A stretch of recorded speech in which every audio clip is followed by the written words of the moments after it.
మా latest videos కోసం మా ఈ తెలుగు న్యూస్ ఛానల్ సబ్స్క్రైబ్ చేసి గంట సింబల్ యాక్టివేట్ చేసుకోండి. రేపు శ్రావణ బుధవారం సాయంత్రం 6 లోపు మందార చెట్టు కనిపిస్తే ఇలా చేయండి చాలు. ధనం వరదలాగా వచ్చి పడుతుంది.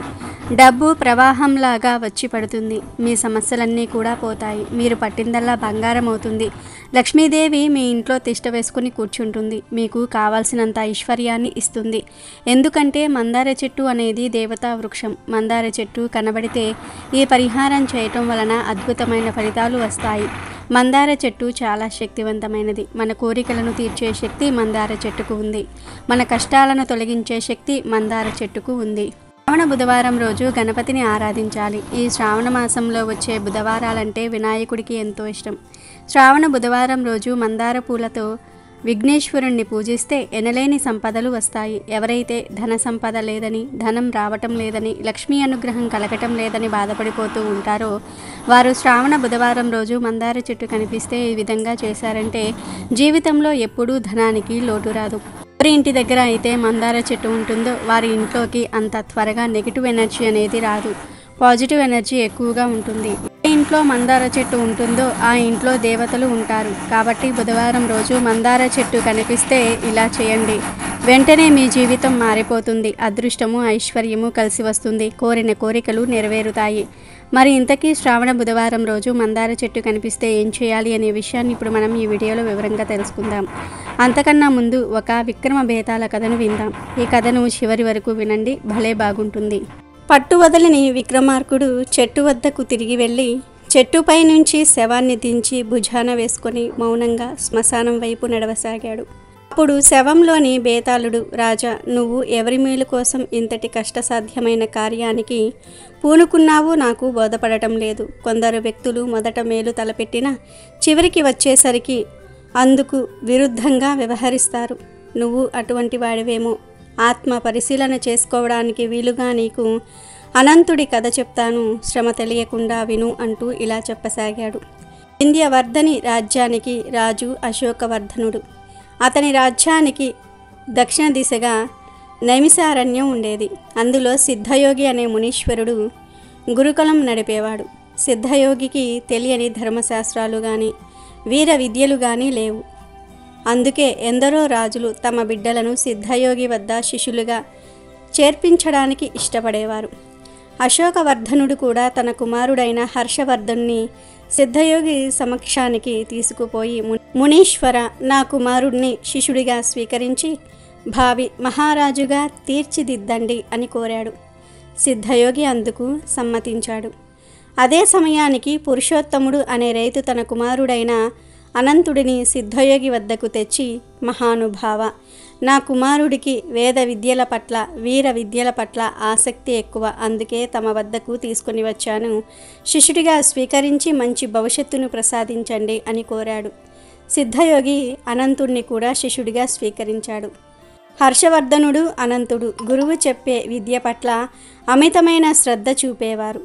సిద్ధయోగి వారిరువురు తమ ఉజ్జయినిలను గ్రహించాడు. అయితే హర్షవర్ధనుడు ప్రతిసారి అనంతుణ్ణి మించి ప్రతిభ కనపరిచాలని ఆరాటపడేవాడు. అనంతుడు మాత్రం హర్షవర్ధుణ్ణి రాజకుమారుడిగా గౌరవించేవారు. అభిమానం చూపేవాడే గాని అసూయ పడేవాడు కాదు, పడేవాడు కాదు. ఒకరోజు యాగానికి అవసరమైన సమిధలు ఏరడానికి విద్యార్థులందరూ కలిసి అరణ్యంలోనికి వెళ్ళారు. అప్పుడు ఒక భల్లుకం వారి మీద దాడి చేసింది. విద్యార్థులు భల్లుకాన్ని చూసి పారిపోయారు. కానీ హర్షవర్ధనుడు ధైర్యంగా దాన్ని ఎదుర్కొన్నాడు. కానీ దాని బలం ముందు నిలవలేకపోయాడు. అంతలో అనంతుడు హర్షవర్ధుని పక్కకు నెట్టి భల్లుకంతో కలబడ్డాడు. భల్లుకంతో పోరులో తీవ్ర గాయాలైన అనంతుడు వెనక్కి తగ్గలేదు. శిష్యుల ద్వారా భల్లుకం విషయం తెలుసుకున్న సిద్ధయోగి అక్కడికి వచ్చి భల్లుకం మీద మంత్రజలం జల్లాడు. అంతటితో భల్లుకం స్పృహ తప్పి పడిపోయింది. అప్పుడు సిద్ధయోగి తీవ్ర గాయాలైన అనంతుని ఆశ్రమానికి తీసుకుని పోయి మూలికా వైద్యం చేశాడు. అనంతుడు వారం రోజులకు గాని కోలుకోలేకపోయాడు. ఒకరోజు హర్షవర్ధనుడు దూరంగా ఉన్న సమయాన సిద్ధయోగి, అనంత, హర్షవర్ధుణ్ణి ప్రాణాలకు తెగించి కాపాడావు. నీకు ప్రాణం మీద తీపి లేదా అని అడిగాడు. అందుకు అనంతుడు, గురువర్య, హర్షవర్ధనుడు భావి మహారాజు, ఒక సామాన్యుడనైన నా ప్రాణం కంటే అతడి ప్రాణం విలువైనది, అందుకే అలా చేశాను అని చెప్పాడు.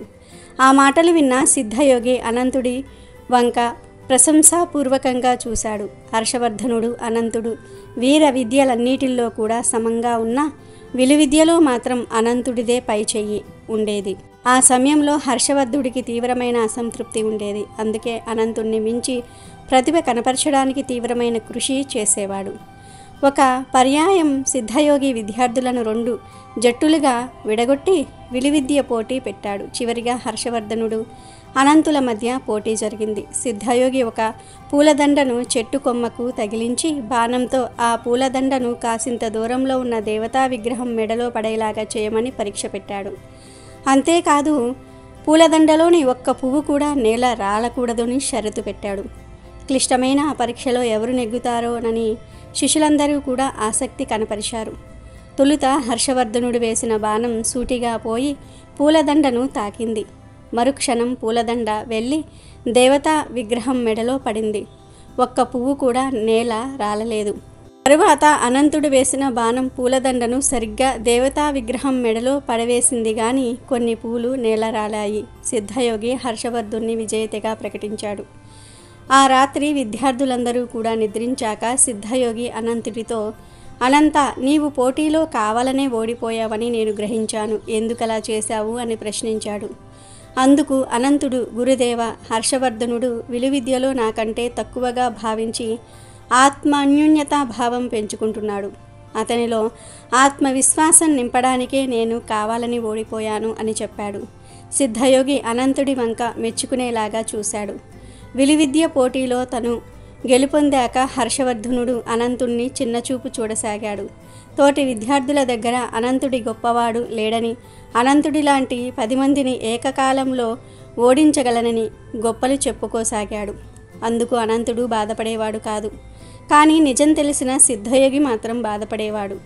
పర్యాయం సిద్ధయోగి అనంతుడిని చెరబిలిచి, నాయనా, నా దగ్గర ఉన్న శిష్యులందరిలో నీవు ఉత్తముడివి, నాకు ప్రియమైన శిష్యుడివి.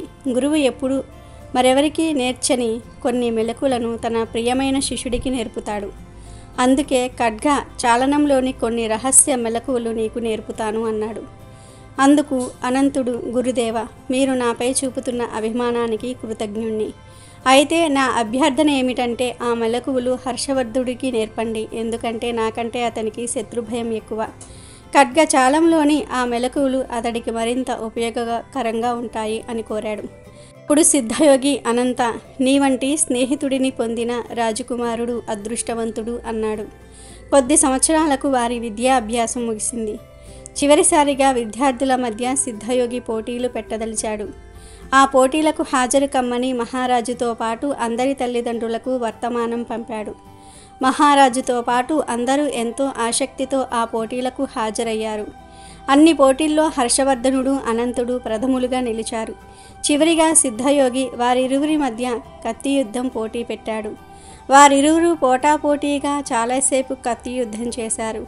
వారి చేతుల్లోని ఖడ్గాలు మెరుపు వేగంతో కదలాడాయి. కొంతసేపటికి అనంతుడు ఒక అసాధారణ ప్రక్రియలో హర్షవర్ధుడి చేతిలోని కత్తిని ఎగరగొట్టాడు. సిద్ధయోగి అనంతుణ్ణి విజేతగా ప్రకటించాడు. అనంతుడు తన తండ్రితో కలిసి గ్రామానికి బయలుదేరే సమయాన సిద్ధయోగి అనంతుణ్ణి చెరబిలిచి, నాయనా, నీవు వీరుడివే కాదు, వివేకవంతుడివి కూడా, అందుకు మించి నిజమైన స్నేహితుడివి అని అభినందించాడు. అనంతుడు గురువు పాదాలకు భక్తితో నమస్కరించి బయలుదేరపోయాడు. అంతవరకు కథ చెప్పిన బేతాళుడు, రాజా, ఒక పర్యాయం అనంతుడు ప్రాణాలకు తెగించి బల్లుకం బారి నుంచి కుమారుడిని అనగా రాకుమారుడిని కాపాడాడు. మరో సందర్భంలో రాజకుమారుడిలో ఆత్మవిశ్వాసం నింపడానికి కావాలని విలువిద్యా పోటీలో ఓడిపోయాడు. అటువంటి అనంతుడు విద్యాభ్యాసం ముగిసిన సమయంలో అందరి ముందు హర్షవర్ధుణ్ణి చిత్తుగా ఓడించాడు. అతడు ఎందుకలా ప్రవర్తించాడు? అందరి ముందు తన గొప్పతనం ప్రదర్శించడానికా, లేక ఓడిపోయిన తన తండ్రి మనసు నొప్పించటం ఇష్టం లేకనా? అలా కాని పక్షాన మహారాజు ముందు తన శక్తియుక్తులు ప్రదర్శిస్తే తనకు మంచి పదవి దొరకగలదన్న ఆశతోన. అలాగే సిద్ధయోగి అనంతుణ్ణి వివేకవంతుడని, నిజమైన స్నేహితుడని అభినందించటం ఈ సందర్భంగా ఎంతవరకు సమంజసం అని ప్రశ్నించాడు. అప్పుడు విక్రమార్కుడు బేతాళ, అనంతుడు రాజకుమారుడిలో ఆత్మవిశ్వాసం నింపడానికి చేసిన ప్రయత్నం అతడిలో అహంకారాన్ని నింపింది. అందుకే రాజకుమారుడు గతంలో అనంతుడు తన ప్రాణం కాపాడిన వైనం కూడా మరిచి అతన్ని పదే పదే చిన్నచూపు చూడసాగాడు. తోటి విద్యార్థుల దగ్గర తోలనాడాడు. కాబోయే రాజుకు అసలు ఉండకూడనిది అహంకారం. రాజు అహంకారం అతనికే కాదు రాజ్యానికి కూడా చేటు చేస్తుంది.